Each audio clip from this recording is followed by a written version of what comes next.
myself. My name is Mark Lamas. I'm the owner of Panache Salon here in Bakersfield, California. I've been a hairdresser for 22 years. I love what I do. It keeps me real. It keeps me where I should be. I even went to beauty school here in Bakersfield and enjoyed that time there. Originally I wanted to film this at the beauty school, and tonight they notified me that wasn't available. But I wanted to film it there because I remember being in school and knowing what it was like to want to learn something, and as it took me a couple of years to get out of school, I learned that we only learned sanitary rules there. And haircutting and the desire to do design work, it really was never incorporated in that. So I knew when I graduated, I was so hungry to learn. It wasn't until after I kind of got past that phase of I earned being a hairdresser that I learned that going to school and taking haircutting classes or watching a video and doing this on a regular basis was so important to feed these hands and to feed me. And I decided that I wanted to learn a little bit more, so I educated a little bit with a company, a really small company actually, in California that was Trevor Sorby.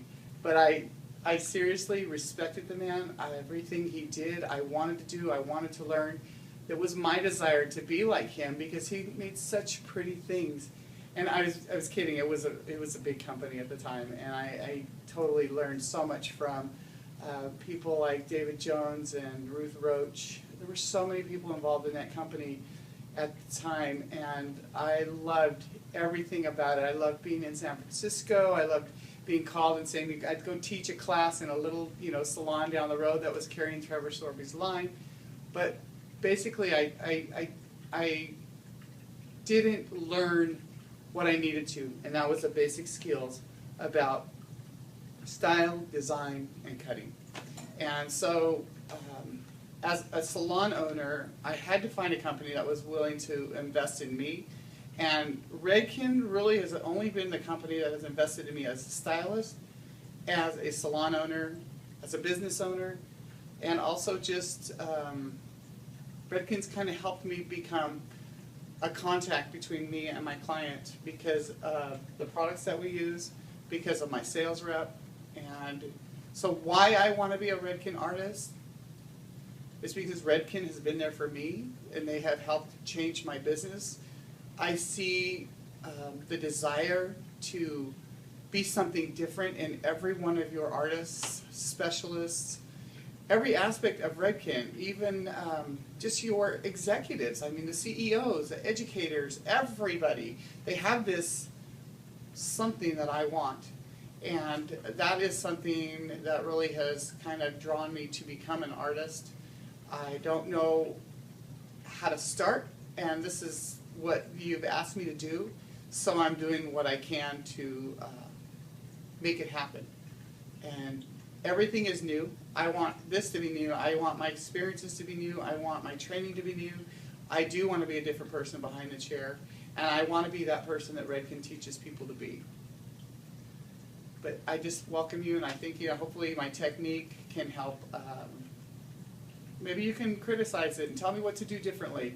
I work behind the chair comfortably, and I believe what I do is artistic and beautiful, and I design, I cut, and I color, and I mix, and I just have fun every day.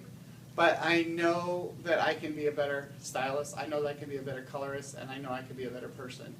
And I hope that that happens during this Redken artistry training. I appreciate your time, and I appreciate you giving me a chance to audition. Thank you so much.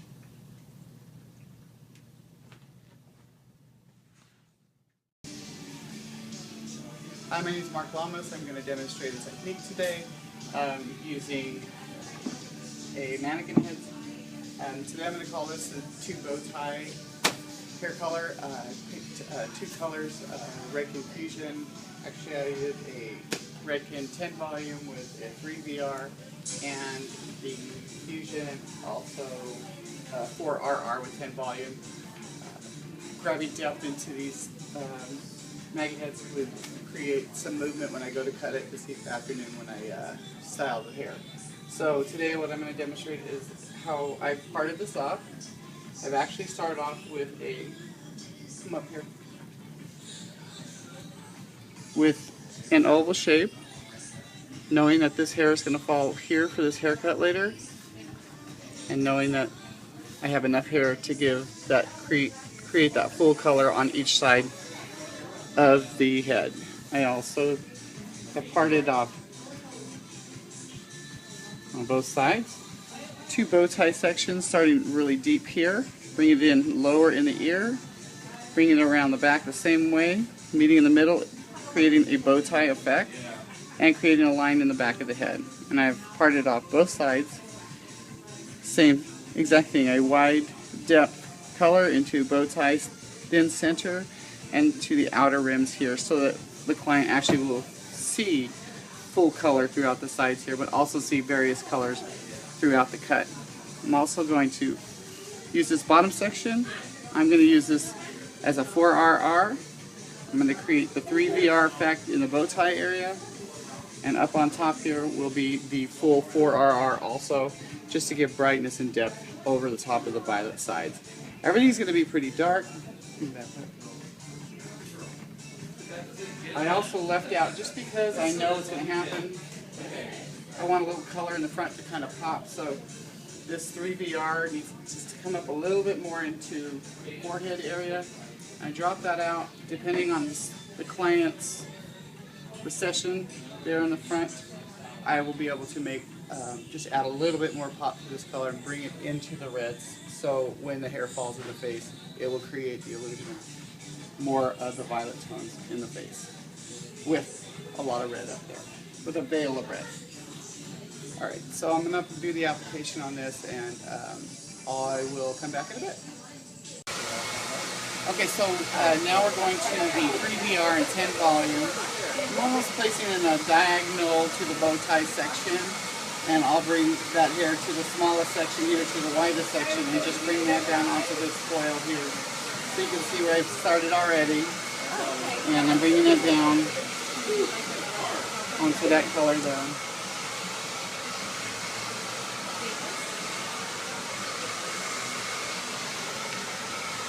You just start at the root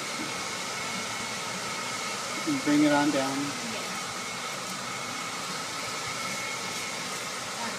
And just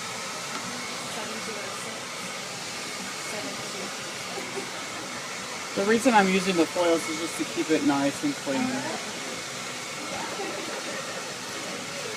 Good small sections. Turn your brush vertically so that you get some good coverage. Always important, especially when you're doing longer hair. And I'll continue this through, and then I will show you the results there in just one moment in this section. Perfect.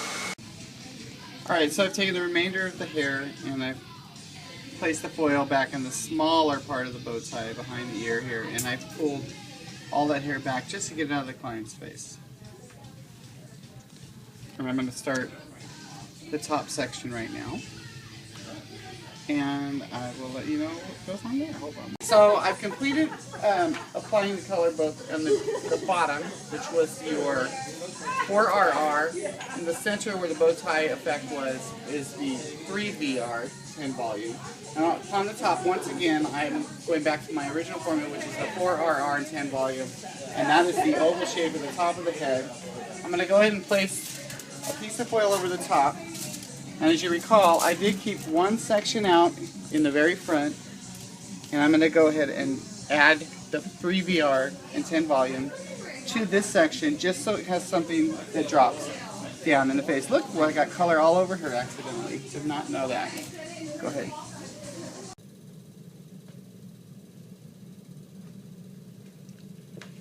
Hello, good evening. My name is Mark Lamas, and tonight I'm going to share with you some things that I'm really excited about.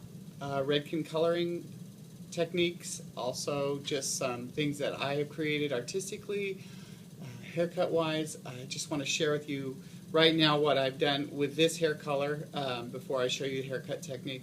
I actually wanted to create some depth in this underneath and actually through the center part of this hair color, because I love 4RR. It's one of my favorite colors, and I use it because sometimes with dark hair we don't get enough something. There's just nothing. I mean, we work really hard. We put the color on, and when we rinse it out, we're like, okay. I like 4RR because I can put that on just virgin hair or even over another dark redhead, and it just creates this beautiful mass amount of color. You can actually see it in mannequin head's color. But I also wanted something else because I feel like you have to incorporate your color into the cut. And I never pull 3VR out of my cabinet. And I look at it tonight and I was like, I really want a bright red, but I also want a really cool red because there's just so much balance in bringing both those into a color. And I think a lot of clients are like, okay, one color, that's fine, we'll be all right. But looking at the mannequin today, I mean, if I just put 4RR over, I don't think I'd get the results that I really wanted. So with this cut, I needed to have some variations of color along the lines. So what I wanted to do is just create that depth, that dark depth. So I created an oval shape on the top of the head, parted that off, and that was my first 4RR color. Okay, and then within the sides, I created 2 triangles,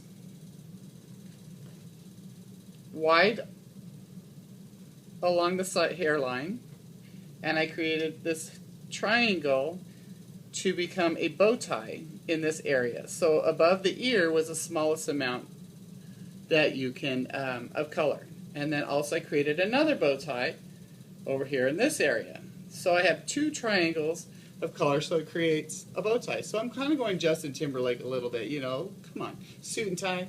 But I wanted that on both sides. I didn't want to just color bars across because you really do see the lines, especially if you're doing horizontal color. So 2 triangles along the side, and the largest part of the triangle ends at the back of the crown. So creating that created just a little bit of color, just something wide in the front and wide in the back, and just real light and blended across the sides here by the ears. And then underneath, I followed through and just in the nape area, I went ahead and just added 4RR also. So I took this color and I created it down here. The remaining hair that came down from behind the ear and then just in the nape area was all 4RR. So I created a really pretty color. I love just experimenting with my tones back there because you don't really, sometimes a client will you'll consult and consult and consult and you just can't get them to do something. And I love being able to do this on people, and I love being able to do it on mannequins to kind of see where I'm going to go maybe in the future, or where color will go. But finding those geometric shapes on this head is going to help me to create some of the movement that I need in the haircut. So what I want to talk about tonight in haircutting, let me put this down here just a little bit. I sometimes sit behind a chair and you wonder, where am I going with this cut? I mean, I'm giving you a great bob. This bob can either be high or low, up or down, angled or not angled, straight across. But when you get down to blow drying and you're all finished and you think, I think I need just something else. I just need a little bit of something else. And a lot of times, I mean, the client will be, okay, it's good, it's nice, it's a good shape, just nice and strong. And you're like, I really need to do just something different. So just something I do just to help me out, just to kind of give it a little bit more movement instead of just being so precise, is I just go in there and I can either use a blow dryer or I will use my shears, and I use my hands. My hands are the tools that help people either style or they help them make their hair do things that it wouldn't do. I mean, we can use mechanical things like combs or brushes to make it do things that will stay there. But movement-wise, I don't know how many times I'll sit in a restaurant and I'll watch a man or I'll watch a woman and they'll do something with their hair. And it changes the way they look. And they'll change the way they look by just using their own personal tools that they have. And it's part of an expression. So I'm using this cut, which I'll call an expression. And the expression is, I want to see something more than just a bob. So, she's pretty much styled, but I want to see her, I want to see her move a little bit more in the haircut. So a lot of times I will just kind of, especially this hair in the front, I don't want to play with that. So I'll just actually pull that aside, and I'll just want to work on this. Tighten that real quick here.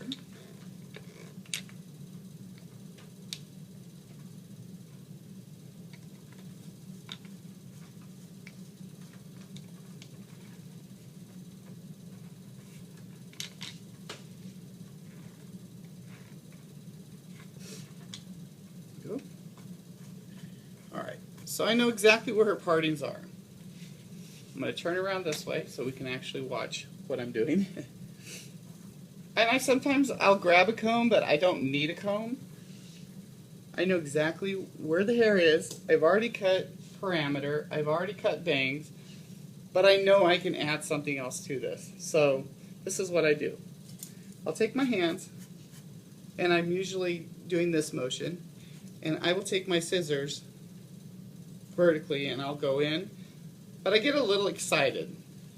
And so, without thinking about it, I purposely know that I want to lighten up everything around here so that I see little pieces. So I just go in there like this and just start cutting. I start shaking. I turn my scissors up, down, horizontal, right. So there's really no line happening in here. I do that because I feel like it just gives it more something. There's just something about it. I can lift up the very bottom, lift it up high, add a little bit of personality into that bob look. I could turn my scissors and go this way. But I find that if I just do that at the end of a haircut, I find there's just a little more personality in there. There's a lightness to it, there's an airiness to it.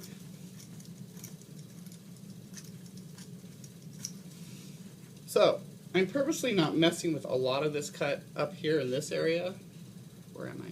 There we go. But I am messing with all the hair in this, on the mannequin. And like I said, I'm always constantly turning my shears vertically, horizontally, so the pieces that are coming out are not too noticeable when you go to style. And also the client really doesn't, I mean, the client's watching, they're fascinated, they're like, oh my God, you're Edward Scissorhand, but you're actually, you know exactly where you're going with this. And there's times I might think, this is way too long. So I'll just go in there, dig in that center part. I mean, digging by meaning I'm taking the hair from the nape and I'm just pulling things up. I'm pulling up. I know it's safe because I'm not cutting anything short because I'm not down in this area. I'm up here. The hair that's falling is light. It's just going to lightly and softly flow on down into the style. So like I said, I just work it as much as I can until I get what I want. And when I feel like there's enough taken out,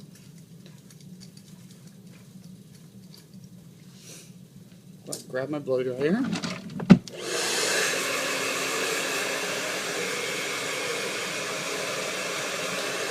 The client shouldn't be scared because they see these big giant scissors coming out them.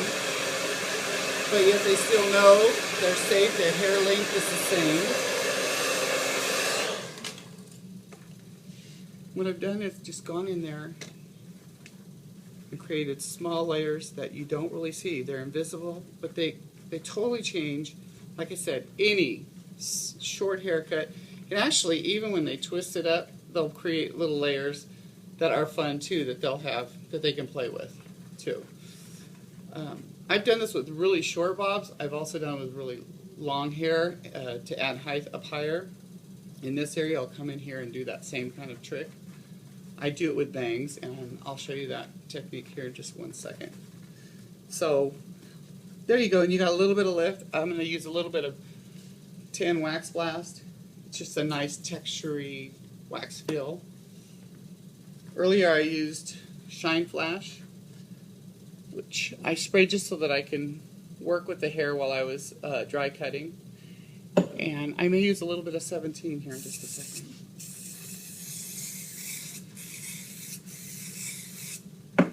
Kind of a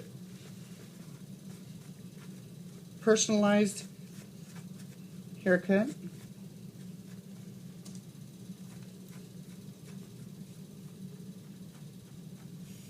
I don't like using words like shattered or scattered and things like that because I feel like we've already been there. I mean, we need something that's going to give that person their personal expression, their own style, but yet still keep them comfortable where they're at, but still have something to be able to play with. So.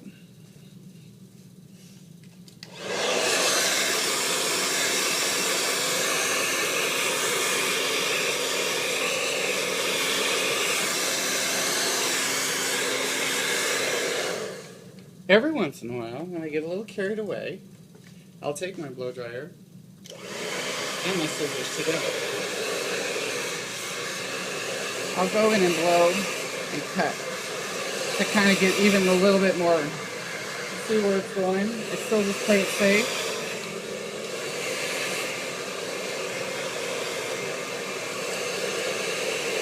Still turning different angles. You'll really never see a line when you cut it.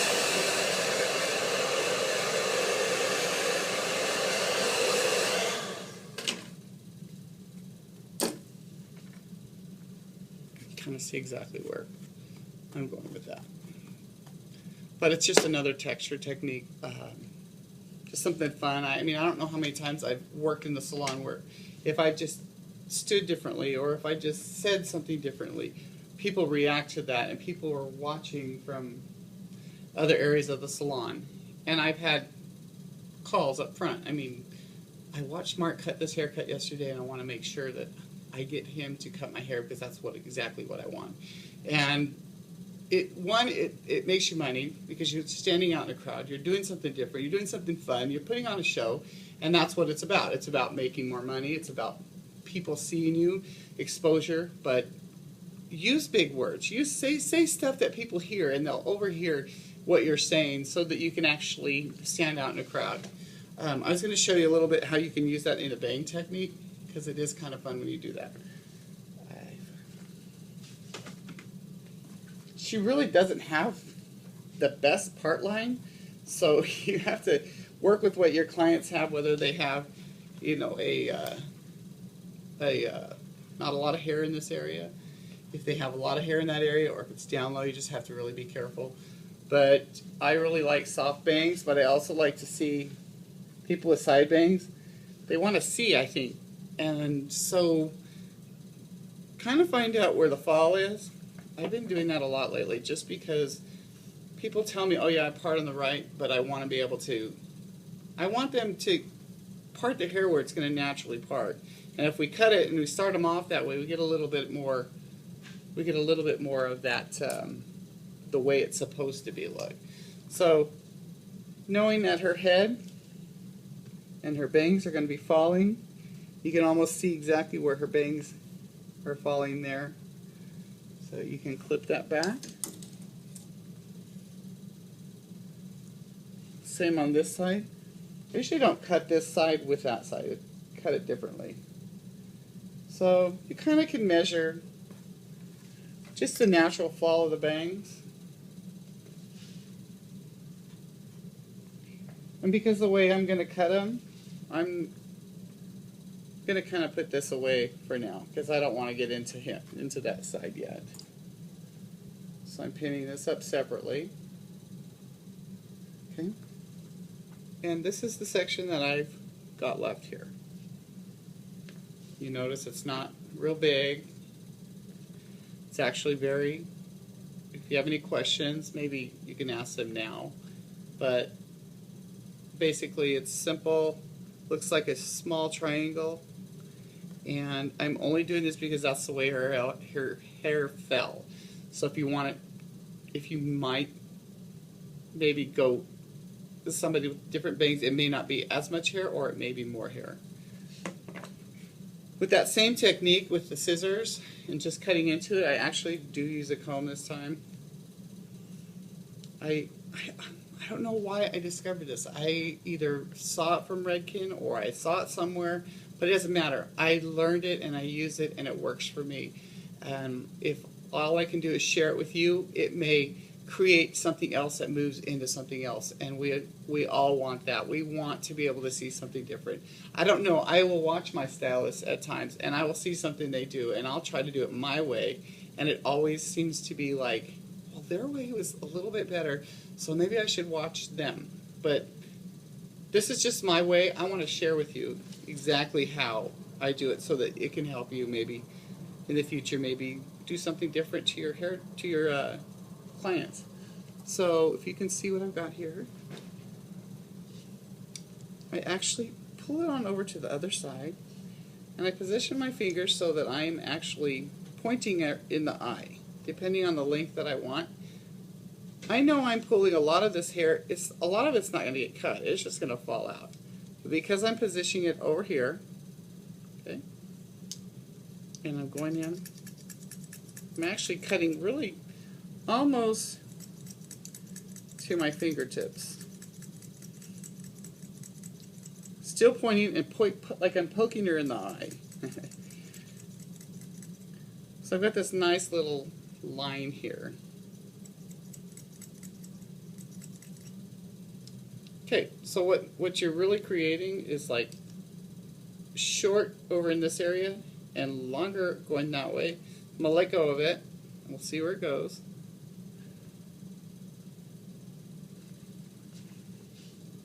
So we've got this little soft line. Now, you can keep that like that, or you can go back in and do a little bit more. Poke her in the eye, point it towards her eye, go in deeper to create shorter around this area and longer on the other side. Are you talking to her? What's funny is my cleaning lady just walked in. It's late here, and I am doing this video, and she's going to start vacuuming, so. So this is exactly what I'm talking about. You've got these short bangs that come across that way. A lot of times, they don't want short bangs, and so why not? I know you want these bangs. I know they're really cute. So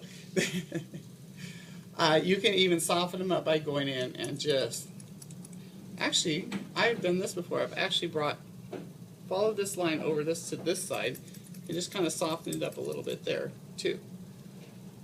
So you just get a lighter area down here. It's almost like a little filter. You can see the eye a little bit, and they can see through a little bit when you layer that up softly. Let's put a little wax blast on that.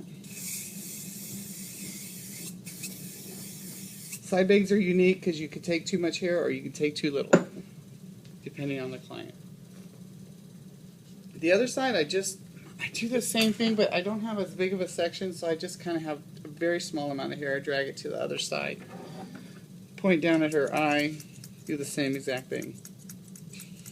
I may not want it to be as short as the other side, but it doesn't really matter if it matches. You're just making it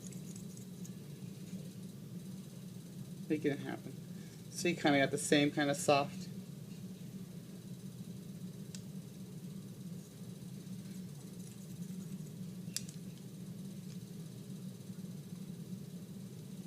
So you've pretty much blended both sides. And you've got a cute little bang here. Whoop, sorry.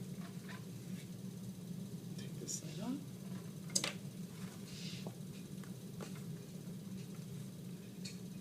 I've created texture, I've created a cute bang, something a little bit different. I didn't want to chop all her hair off because it's still long, and I can still do another audition and use her. Because I'm hoping that you ask me in for a live audition. That's exactly what I want. So, like I said, two different things I hopefully taught you today were the color with the bow tie coloring. If you'd like me to go over that again, I can. If you have any questions, I wouldn't mind telling you exactly, I can exactly show you what I did again, but basically taking the oval parting at the top of the head, taking, would be 4 triangular sections, the smallest, the point meeting above the ear to triangle. So you're creating this effect of thick, dark pieces along the hairline, and above the ear you're creating a lighter, not so, not so drastic, so that at least this color can shine through, and then the violet can shine through around the hairline, around the face. Okay, and then just bring that second triangle all the way through the crown back here, taking that triangle here and bringing it up to the ear and then up to the point where the oval is.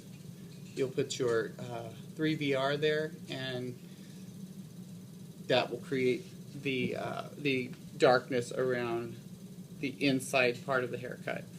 By cutting into the hair, you're like releasing bits of the red, the 4RR, and bits of the 3VR underneath. You're also creating underneath in the nape area where I did put the other 4RR, we were able to open up some of that color by pointing into the hair and just using that movement from that haircut to create just create mixtures of color. So again, my name is Mark Lamas. I am so excited about wanting to learn more from Redken and use that in my skills, use that in my daily skills, use that in my salon, use that to teach stylists that work in my salon, and then to use that also to create education for those that are hungry, people that want to learn techniques, that want to learn about Redken products, that want to learn about Redken business, want to learn about Redken ideas, and follow that. I'm so excited. I'm glad for the opportunity of you allowing me to come in and at least be part of your family. It is something that's really been on my heart for the last 2 years. I attended both symposium and I also extended an exchange, and the exchange really did change my life. It really showed me how to become a person that cares about every person behind the chair, and then also it helped me respect you guys, because some of your top artists were standing next to me and they weren't pulling the brush out of my hand and telling me you're doing it wrong. They actually said, can I show you a different way? And I think everybody needs that opportunity. Everybody has a heart. Everybody wants to hear. Everybody wants to learn. People need somebody to help them facilitate that. And it is something that I want to do, and it is something that I need to do. So please consider me as a Redken artist. I'll be so excited to audition live. You will be excited. Thank you so much for this opportunity again.